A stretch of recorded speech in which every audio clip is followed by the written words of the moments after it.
महाशक्ति। आज हम जानेंगे कि भारत और चीन में कौन अधिक शक्तिशाली है। सैन्य खर्च से लेकर सैनिकों की संख्या तक, टैंक और लड़ाकू विमानों से लेकर नौसेना की ताकत तक, हम हर पहलू का विश्लेषण करेंगे।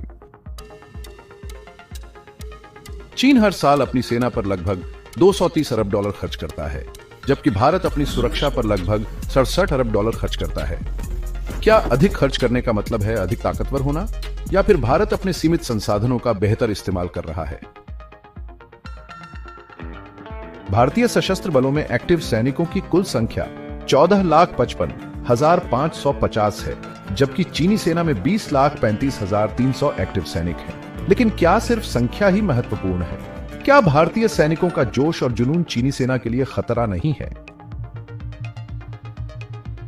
भारत के अर्धसैनिक बलों की कुल संख्या 25,27,000 है, जबकि चीन के अर्धसैनिक बलों की संख्या 6,25,000 है। भारत के अर्धसैनिक बल देश की आंतरिक सुरक्षा में महत्वपूर्ण भूमिका निभाते हैं।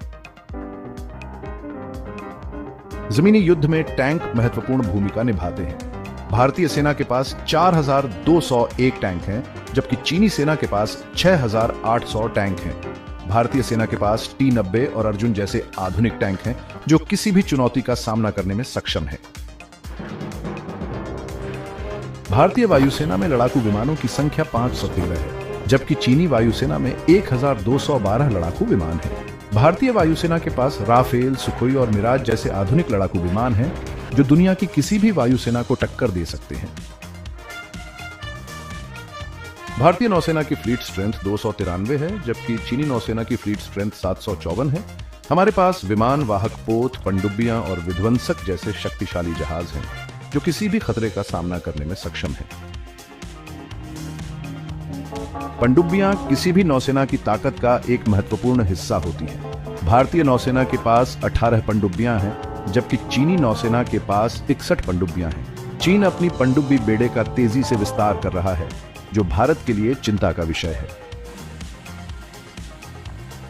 भारतीय नौसेना के पास 13 विध्वंसक हैं, जबकि चीनी नौसेना के पास 50 विध्वंसक हैं। चीन अपनी नौसेना को मजबूत करने के लिए लगातार नए विध्वंसक जोड़ रहा है। भारतीय नौसेना के पास 14 फ्रिगेट हैं, जबकि चीनी नौसेना के पास 47 फ्रिगेट हैं। चीन अपनी नौसेना में नए फ्रिगेट शामिल कर रहा है, जो उसकी समुद्री ताकत को और बढ़ाएगा। भारतीय नौसेना के पास 18 कॉर्वेट हैं, जबकि चीनी नौसेना के पास 72 कॉर्वेट हैं। चीन अपने तटीय क्षेत्र की रक्षा को मजबूत करने के लिए लगातार नए कॉर्वेट जोड़ रहा है। तो दोस्तों, यह थी भारत और चीन की सैन्य क्षमताओं की तुलना। चीन का सैन्य बजट और सैन्य शक्ति भारत से कहीं ज्यादा है, लेकिन भारत भी अपनी सैन्य क्षमताओं को बढ़ाने के लिए लगातार प्रयास कर रहा है। आपके विचार क्या हैं? हमें कमेंट्स में जरूर बताएं। अगर आपको यह वीडियो पसंद आया हो तो लाइक और सब्सक्राइब करना ना भूलें। धन्यवाद।